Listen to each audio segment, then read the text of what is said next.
akaweke fedha kwa wakati. Na fedha hizi zikiwekwa, na ninyi zishusheni kwa wananchi kwa haraka. Watu wana madeni, wamekopa, wamefanyia kazi, wanahitaji fedha hizi kwa ajili ya kulipa madeni na kufanya shughuli zao nyingine. Upande wa mabenki, ujanja wewe ule wa kwamba si umelipwa za CRDB kupeleka NMB, TIB kupeleka nani, chelewesha, hatutaki mambo haya.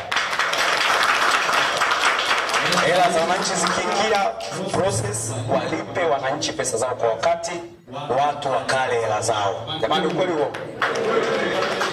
Jamani, ukweli huo? Tena tukafikisha ujumbe kwa wananchi kwamba hili soko ni huru, la mtandaoni na liko wazi kabisa. Inapotokea kwamba benki kidogo imesheki, tafsiri sipeleko kwamba aliyefanya hivyo ni serikali au ni bodi ya korosho au ni Timex au ni Runali. Hapana, hii ni hali halisi ya soko. Niombe tuwe tunaipokea na kuendelea kusimamia ubora ili bei hizi ziendelee kupanda zaidi. Jambo la pili, ndugu zangu wananchi, wakulima, tunaenda kupokea fedha hizi ambazo kwa hatua hii ya mnada wa mwaka huu minada imechelewa. Kwa hivyo zamani labda watu walikuwa wanakusanya mnada kila mnada kidogo, lakini leo mtu ameenda kwa pamoja kukusanya kilo 1,500, hela hizo anapokea kwa pamoja. Wananchi wetu walio wengi sio wazuri mno kwenye kusimamia fedha kwa kiwango hicho. Niombe tusaidizane kwenye kuwa waangalifu na waadilifu ili utapeli usiongezeke mwingi, watu kuuziwa chupa wakiambiwa ni dhahabu. Lakini pia unyang'anyi, watu wanapokuwa toka na hizo fedha benki, tusiende kwenda kutoa hizo hela kwa pamoja, unachukua unaondoka nazo. Unachukua kwa mabegi unaenda unaweka nyumbani. Wajukuu wa nani wanakuibia, tunaanza manunguniko mengi.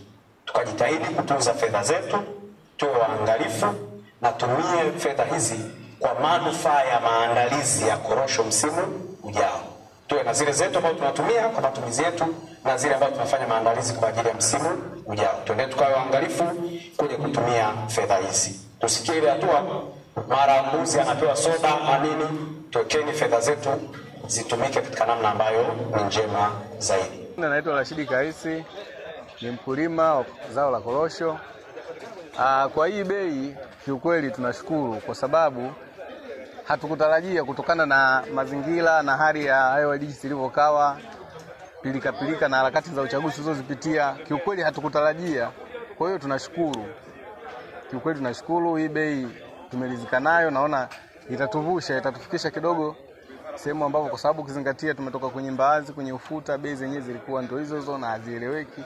Kwa hiyo kwa hii bei naona itatuvusha, na hichi kifuku kinachokuja kwa sisi wakulima kikweli tunafurahi, tunashukuru. Sio mbaya kwa maana kwa hizi korosho hazijaanza mwaka huu wala mwaka jana. Ni kilimo cha muda mrefu. Kwa maana tulishawahi kuuza kilo $200, $100. Sasa mpaka ninapofikia sasa hivi kwa 2,600 hatuwezi kuikataa kwa sana. Yaani tutakubaliana nayo pamoja na gharama zote zilizofanyika. Yaani ule ni utendaji wa wenyewe matajiri. Kwa vile hatuwezi kuwapinga. Imefuta asilimia kidogo, 75% hivi imefuta.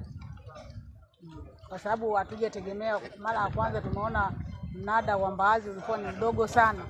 Sasa ilipofikia hii mnada wa korosho kidogo, hali ikawa mzuri kidogo, basi itafuta kiasi chake.